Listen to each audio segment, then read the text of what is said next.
All right, Shalom. This is the brother Nahalia from the GMS Orlando camp. I want to start off by giving all praise, honor, and glory to Yahweh, Bahashem, Yahweh Shai, Bahashem, Rukah Kodash. Double honors to the apostles and the elders of Great Millstone, who are the elders of Yashar Allah. And a sincere salutation to all you Akim, who are preaching this word and believing this word, and to the Akwath who are believing this word in all truth and in sincerity. Yahweh is the name of the one they ignorantly call God. Yahweh Shai is the name of the one they ignorantly call Jesus. Bahashem is in the name, Rakah is spirit, Kodash is holy, Akyam is brothers, Akwath is sisters, Shalom means peace, and Yashar Allah is Israel in the ancient Paleo Hebrew. All right, I want to go into a lesson through the spirit, all right, on the lofty looks, the proud looks of man being humble. And what inspired this lesson is I was just thinking about the current state of the people. You know, a lot of people have become vain, and really, you know, it's there, you know, to a certain degree, it's a product of the rulers. All right, the rulers, the people are a reflection of the rulers. So you think about it, people see makeup commercials, keep it up with the Joneses culture, like all of these things are continuously pumped in this society, and it creates vain people, man.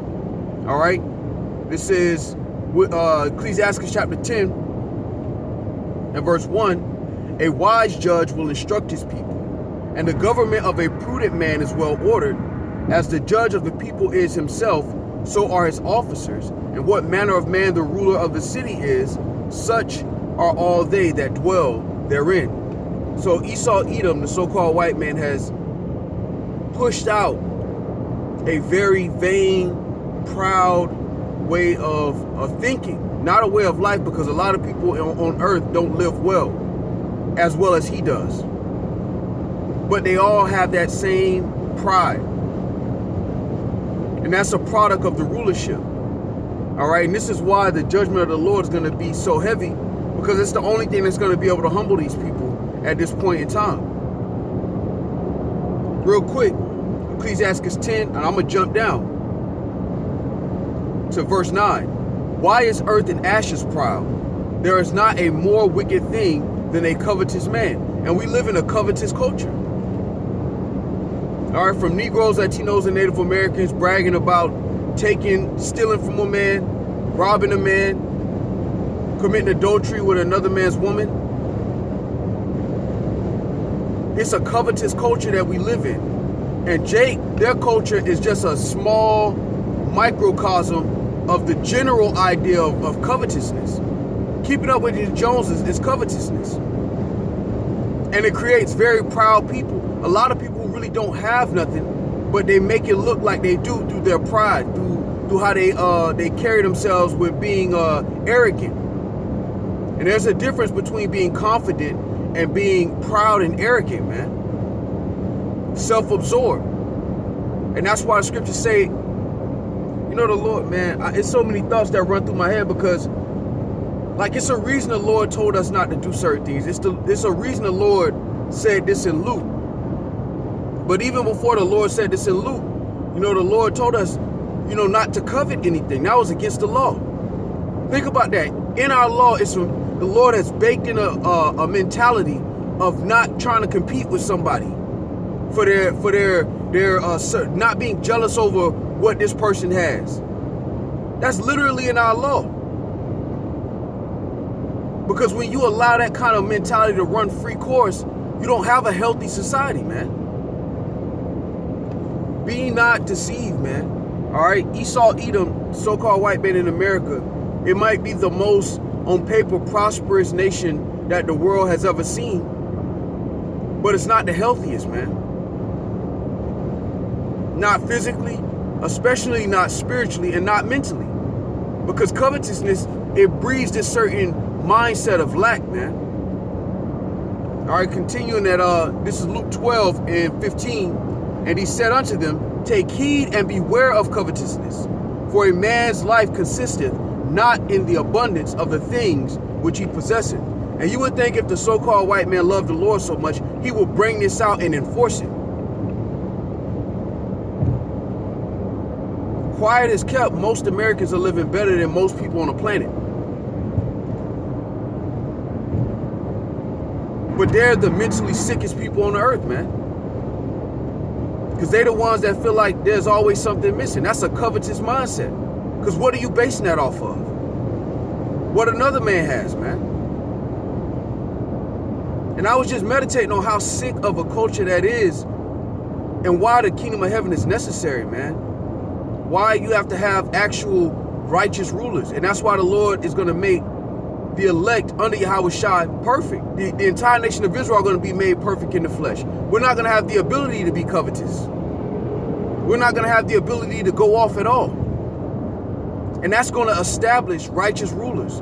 And as the judges, so are the people. So the people, the heathens, they're going to try their best to meet that standard. They're never going to get perfectly on that standard, but they're going to be in a society where they're closer to that mark than we are now. And it shows you like the importance of the kingdom of heaven, even down to the mindset, bro. Like people just walk around and they proud. As soon as they get more than the next man, they look down on the next man. The whole culture is about bragging and boasting on stuff that's materialistic. And it creates sick people, man. Sick people that are good at pretending. You know, it take me back to what one of the brothers, Brother Rakai, said. You know, we don't really get to enjoy the earth, man.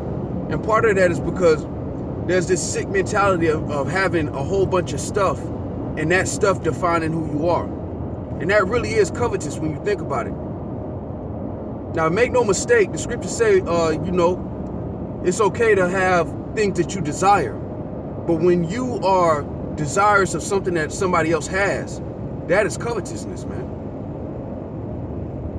That is covetousness. All right, this is Deuteronomy chapter 5 and 21. Now listen to the law, right? It says, neither shalt thou desire thy neighbor's wife, neither shalt thou covet thy neighbor's house, his field, or his manservant, or his maidservant, his ox, or his ass, or anything that is thy neighbor's. That's the opposite of the culture we see today, man. That's why it's beautiful that the Lord left unto himself a remnant. That to the best of their ability, to the best of our ability, Lord willing, we be a part of that number. We're trying our best to uphold that standard, man. Fighting like hell to stand on those principles, man. Because it's not just the outward appearance of being an Israelite. It's a mindset as well. This is a law that deals straight up with your mindset. Because the covet starts in the mind. There's another law that talks about stealing. This is talking about coveting. Desiring something that belongs to somebody else, man. And look at what happens when just this one law is not upheld in the earth, man. People are mentally sick and they got more than most people on the earth, and you wouldn't know it because the only thing that they're looking at is other people's stuff and wishing they was on that level. Wishing they had that, wishing they had this. Now there's balance. You know, you in a society, you set goals, you try to accomplish certain things, but when you get to being a covetous person, and most people are, whether they understand that or not, most people are, man. You have a sick society. They may on paper be prosperous, but on the inside, they're dead, man. That's why the Lord said this in Revelation.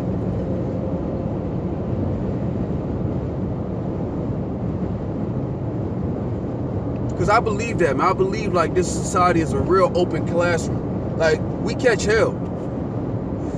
We catch hell in this society. But we also learn something. There's something about pain that make lessons stick. And being in this society and going through what we go through, we see the importance of establishing the law, statutes, and commandments at the top of leadership on the planet. Because this should be the culture that comes down to all governments, all people, and all lands.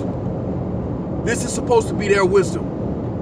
It's our wisdom, Lord willing, we be a part of that number, but it's going to be enforced on the earth through that government. And it shows you that the kingdom of heaven is more than just what we stand to gain. It's a solution for the people of the earth, man. Scriptures talk about everything is our inheritance. Well, this is going to bring health to our inheritance. Lord willing, we be a part of that number. But the Lord is cultivating a mindset in us, not to be covetous, not to judge and base our life off of possessions. All right, this is Revelation chapter 3 and verse 17. Because thou sayest, I am rich and increase with goods and have need of nothing. Because the Lord did say the rich sit in low place. But this shows you that those rich men in this one are defining their richness, their value by possessions. It says, and have need of nothing, and knowest not that thou art wretched and miserable and poor and blind and naked. Now we all fall short of the glory of Yahweh Shem Yahushai, and we all press toward that mark. But you have those of our people who are increased with goods and they have not acknowledged their offense. Like it says in Hosea 5 and 15. The Lord said he will return to his place until we acknowledge our offense. And we have acknowledged our offense. That we did not serve the Lord in sincerity and in truth. And this is why we're in captivity. And whether you have possessions or not, what matters most is the service of Yahweh Shem Yahushai and seeking salvation. Now, if you're you can't control whether you're of the elect or not. Yet through the Spirit, the elect are going to have a certain type of mindset. And a big part of that mindset is acknowledging their offense and striving to offend less. And part of that is a mindset, man. Look at the earth in this condition where people all try to keep up with the Joneses, and that's all they do. They got 2 and 3 jobs, and it ain't because they got to cover their needs. It's because they're trying to compete with some image of success, man. Now, make no mistake, you have to handle your business through the Spirit. You know, you have to take care of your ones and twos. You know, there's sometimes you're abased and there's sometimes you're bound. But ultimately, your mindset through the Spirit and power of Yahweh Shem Yahushai should be consistent. It shouldn't be based off of comparisons. And that's what society is in a nutshell, especially over here in America. It's a big pool of comparison. What kind of job you got? What kind of wife you got? How your wife look? What kind of car? You know, what kind of job? What kind of house? How much your house worth? What neighborhood you stay in? Like, it's all of these keeping up with the Joneses, when realistically you should be grateful for what you have through the Spirit. It don't mean that you don't strive through the Spirit, you know, to continue to abound in whatever you're doing. Yet there's a certain mindset that should not be attached to keeping up with the Joneses, man. And this is why the world is so sick. This is why social media is such a sick place mentally. It's because whether you know it or not, you on there, you scrolling, and it creates this desire for other things that are really, in most cases, not even productive to your life. It ends up being a rat race. Real quick. This is 2 Corinthians chapter 7. You know what? This is a good one too. I'm gonna go to 1 Corinthians chapter 7 and verse 21. Art thou called being a servant? Care not for it. But if thou mayest be free, use it rather. For he that is called in the Lord, being a servant, is the Lord's freeman. So what happens with this, right, is that once the Lord make you his servant, you get a better view of everything. Because a part of being a part of the business of our Father is understanding the business. And you begin to understand more and more why the law, statutes, and commandments need to be implemented in the earth. You begin to understand more and more why we had to go into captivity. You begin to understand why the judgment of the Lord has to be so terrifying. And then you work whatever lot and whatever measure the Lord got you in his house, but you get a better vantage point. You get a better view of what's going on in the earth, and you can pinpoint the mindset. We're able to see right through the mindset. That's why brothers, you know, you have brothers that'll go to the club, but you have elder brothers and other brothers alike that'll say, don't deal with the club, because really it's just a room full of covetousness. And it always, that type of mindset always breeds some type of wickedness. And that's why it's put in our law not to covet. But we live in a culture of covetousness, man. And this is why the Lord is going to have a regime change. You know, the so-called white man loves to talk about having regime changes in nations that he don't like. Well, Esau being in control of the earth, the Lord's about to have a regime change. And Yahweh Shai is coming to restore order and equity, man. Equity is very different from equality. Because there'll always be a hierarchy. There will always be elites. But the Lord's going to establish the righteous elites under him, all right? And when I say him, I'm talking about Yahweh Shai, who is King of Kings.